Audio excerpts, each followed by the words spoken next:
Thank you. Senior officers, distinguished guests, are there still around? Okay. Participants, this topic, importance of foreign training, at a glance looks very straightforward and easy, and it seems that it could be delivered possibly in about 10 minutes. But what I have done is I have looked at it in a more broader and comprehensive angle and placed foreign military training in the context of overall foreign policy and diplomacy, which is its rightful place. No country in the world commits resources to training without looking for gain. So we remain in the cycle of international relations where we pursue individual national interests, however we look at it.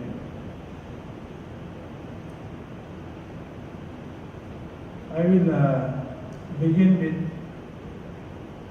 in fact two real life incidents or two real life events. During the reversals suffered by the army in 1999 and subsequently into the year 2000, I don't know how many were around at that time.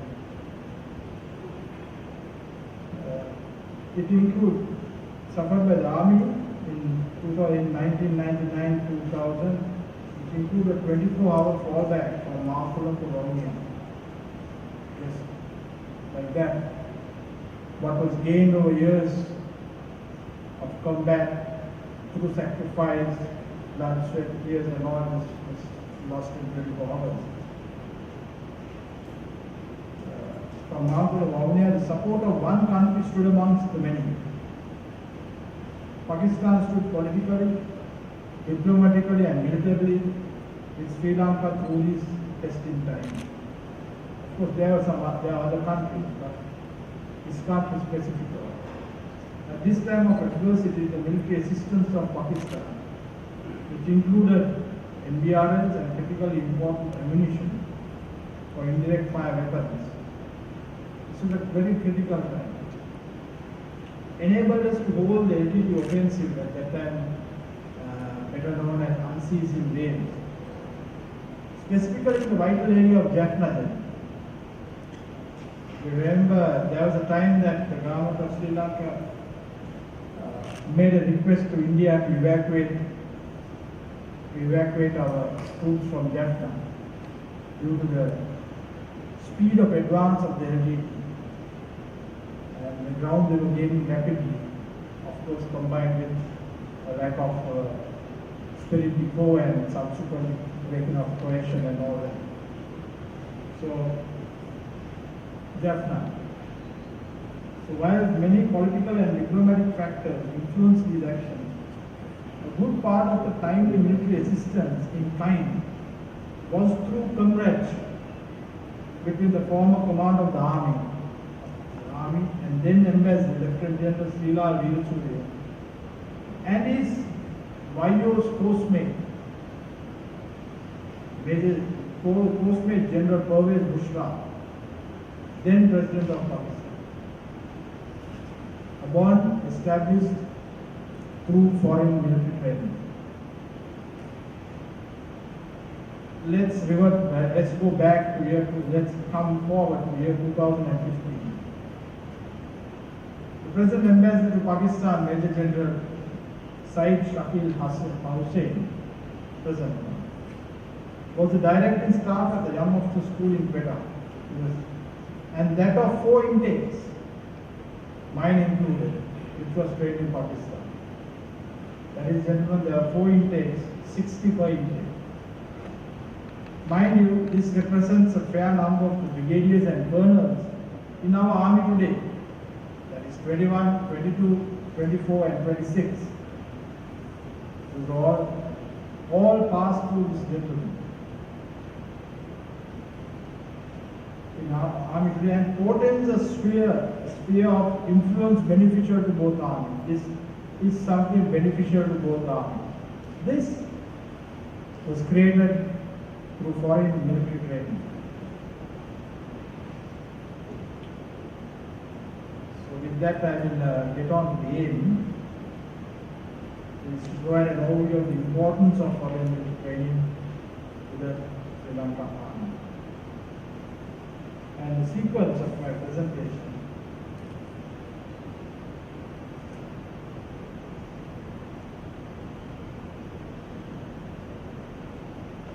is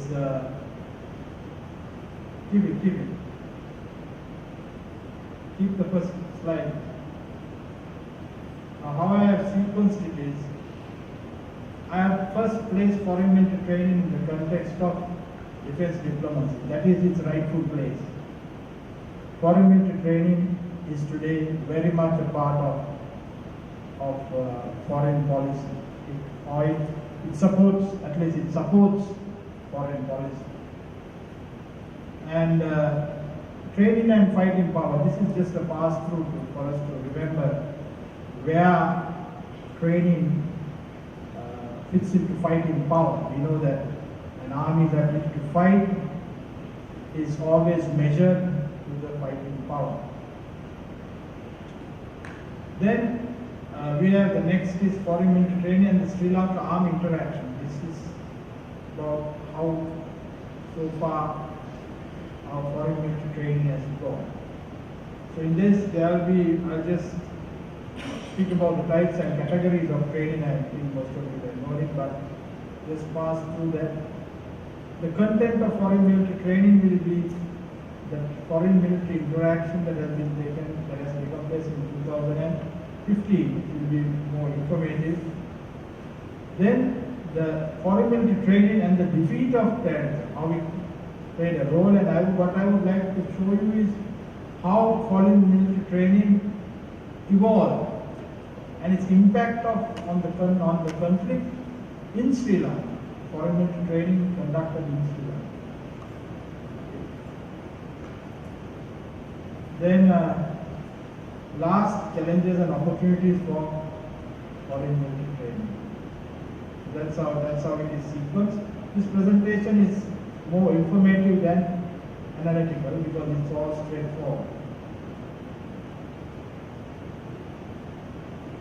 So foreign military training in the context of defense diplomacy.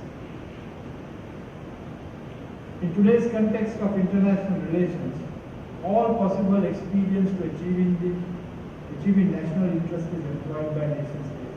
They don't spare anything. Nation states pursue national interest. So we believe that some countries, we feel, which is not totally wrong, that nations are friendly to us and nations believe in us, but generally in the application of foreign policy, nations are always selfish and they will seek national interest, and training too is all about that. So the diplomacy as a foreign policy tool, diplomacy we know is the tool of foreign policy, has expanded to include a role for the defense establishments too, which goes beyond the violent means usually associated with the employment of force. So now the potential for utilizing the defense establishment in order to achieve objectives other than that by the use of force. Because generally the defense objectives are related to violence and use of force. But here they have found how to employ the defense force as a diplomatic tool.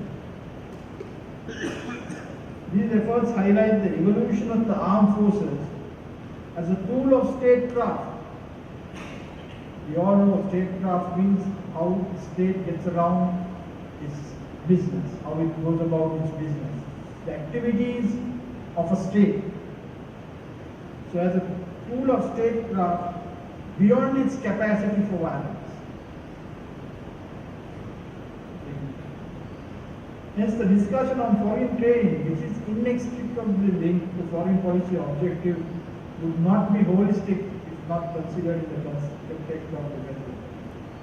So, defense diplomacy, foreign military training, if we don't view it in the context of defense diplomacy, we might be looking at it incorrectly. So, this is what I have done, is I have placed it in defense diplomacy, and it is a foreign military training is one component or element of defense diplomacy.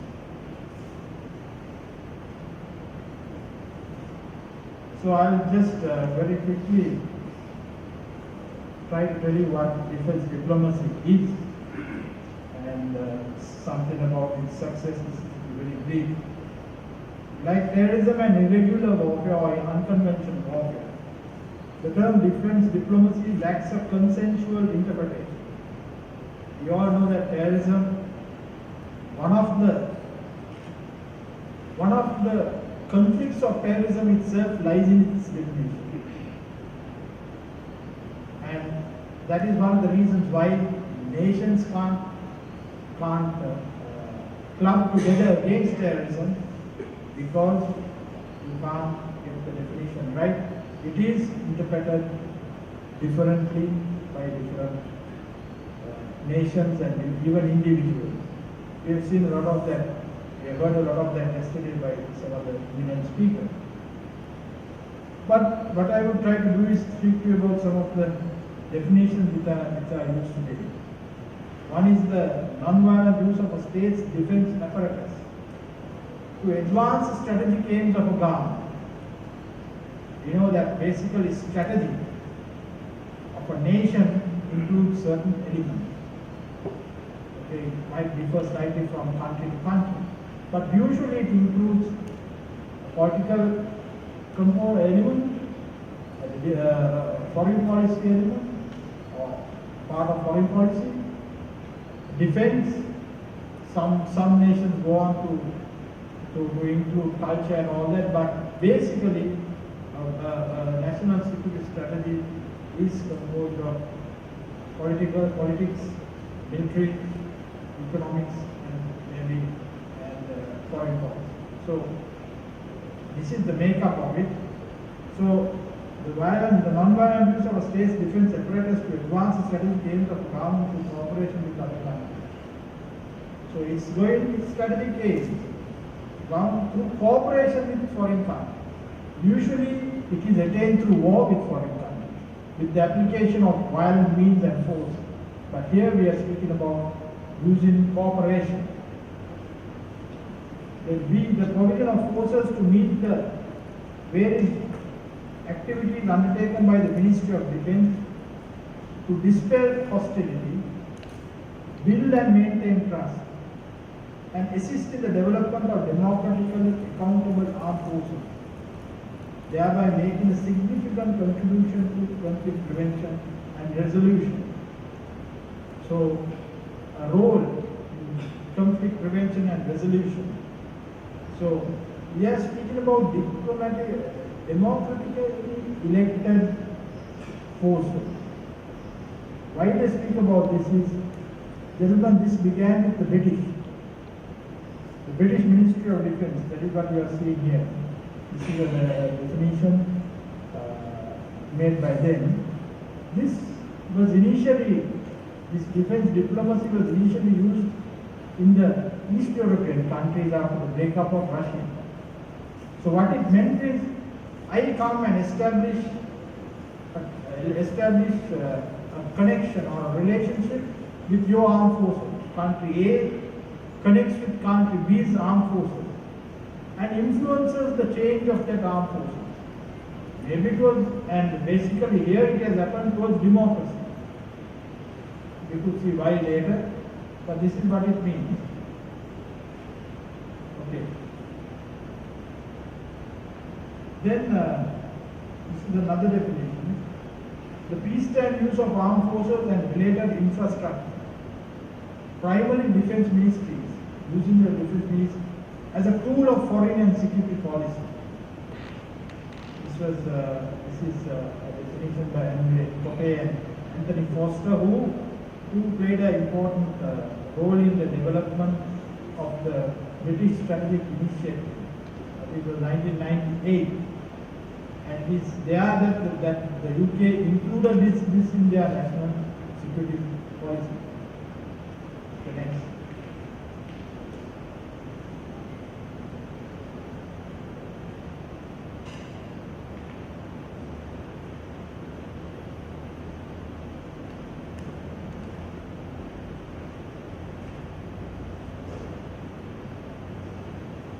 The next one is sustainable cooperative relationships. Remember, it's about cooperation, cooperative relationships, thereby building trust. Why? Because you conduct your diplomatic activity openly, transparently. When things are transparent, it opens the avenues for trust, thereby building trust and facilitating conflict prevention, introducing transparency into defense establishments, building and reinforcing perceptions of common interest, changing the mindset of partners. This is possible. But remember, especially when you are training, you access the doctrine of a particular army. When you access the doctrine, you are accessing the mind of that army. Building and reinforcing perceptions of common interest, changing the mindset of partner, introducing cooperation operations. Next, we'll just have a look at what are the activities associated with defense diplomacy. This is something that you need to know. It's bilateral and multilateral contacts between senior military and senior defense officials. Just contacts. We see that frequently between China and USA. You see, when always there is an incident or the likelihood of conflict in the South China Sea, you find there is an exchange of senior officers talking to each other. Deployment of defense attaches to foreign countries. This is the most commonly used method of projecting defense diplomacy. Bilateral defense cooperation agreements. These are a little serious things. These come down to defense agreements. It's something like what USA has with Japan. Something like that. So defense agreements are a little different. Training of foreign military and civil defense personnel. This is an area that we also are included.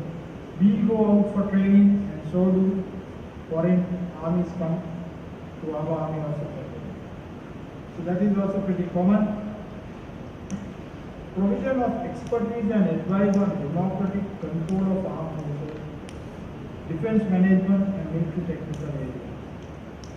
This is also, as I said, what took place after the breakup of Russia.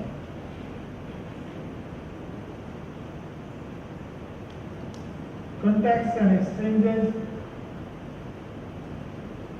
between military personnel and units and ship visits. Haven't you seen that in Sri Lanka? I think some of you may have attended. There are invitations given out when a ship docks into Colombo, and you go and you simply interact with that military.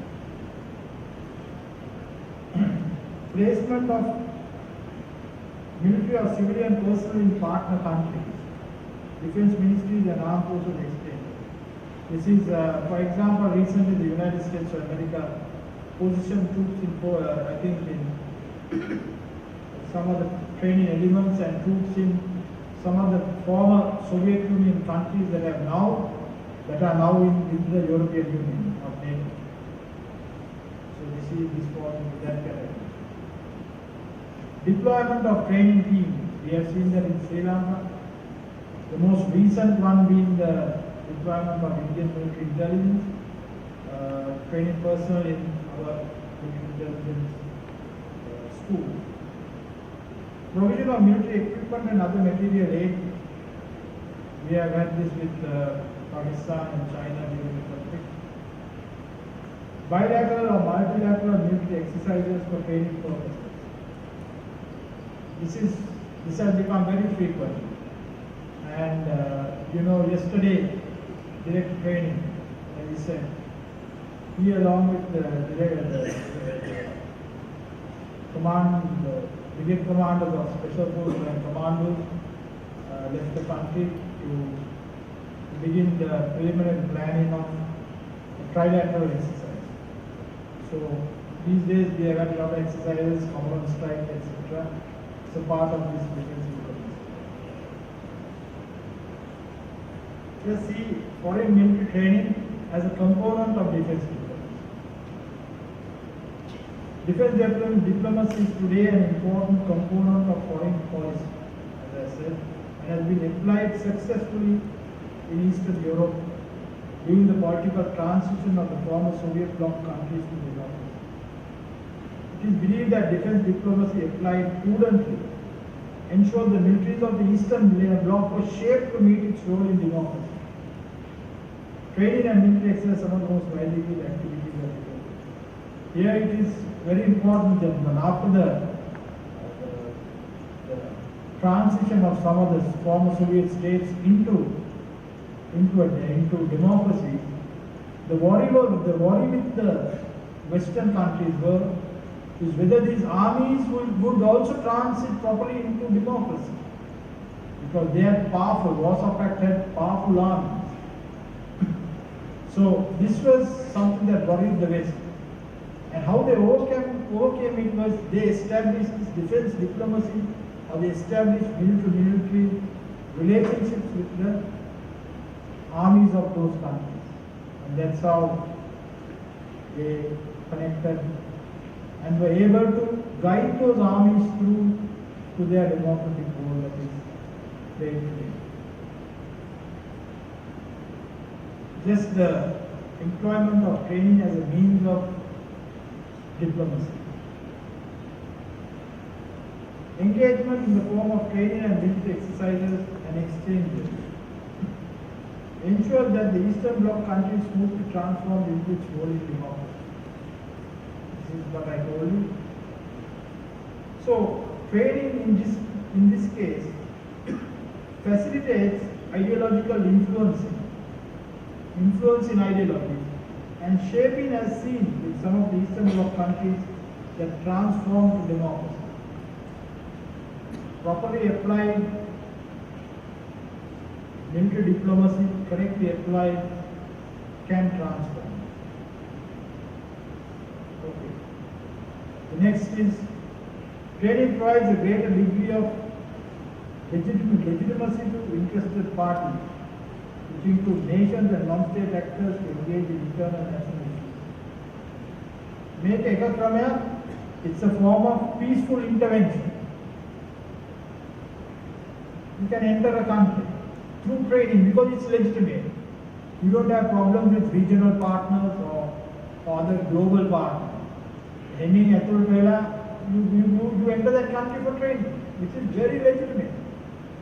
We are having, you can see the issues even with our country. That these are some of the ways that nations influence other countries. Influences the doctrine of nations and through it military thought. As I told you earlier, the doctrine is the brain of our fighting power, which I will show you later. Therefore, if a military is training you and that military accesses your doctrine, there can be issues. One thing is they can understand your military. They know how your military reacts, the pulse of your commanders, all this could be accessed. Training provides opportunities for maintaining presence in countries. Just to maintain your presence. Again, I would cite this example of the Indian intelligence in Sri Lanka. Ultimately, we stopped the forces also, but they did not leave. I don't know if there are any officers involved or anyone from military intelligence? Sir. Yes. You remember? Yes. Yes. So that's present. Once they come in, they don't. This is merely to maintain presence for geopolitical reasons. It provides opportunities for regional and global interstate rivalry. Indian, Chinese and Pakistan right now. So we had this exercise, Silk Road, Silk Cooperation, is it? Silk Road with China. एक इवरों गांव में now Pakistan wants a trilateral exercise. So it's rivalry. But that's okay. We must stand aside and gain from that rivalry. That is what we do without giving too much in terms of national security. Then it acts as a means of soft power. Definitely now it is a part of soft power. Most nations use that, and I think it's not wrong to place defense diplomacy in the context of soft power. Okay, fighting power and training. The sum total of the ability of an army to fight is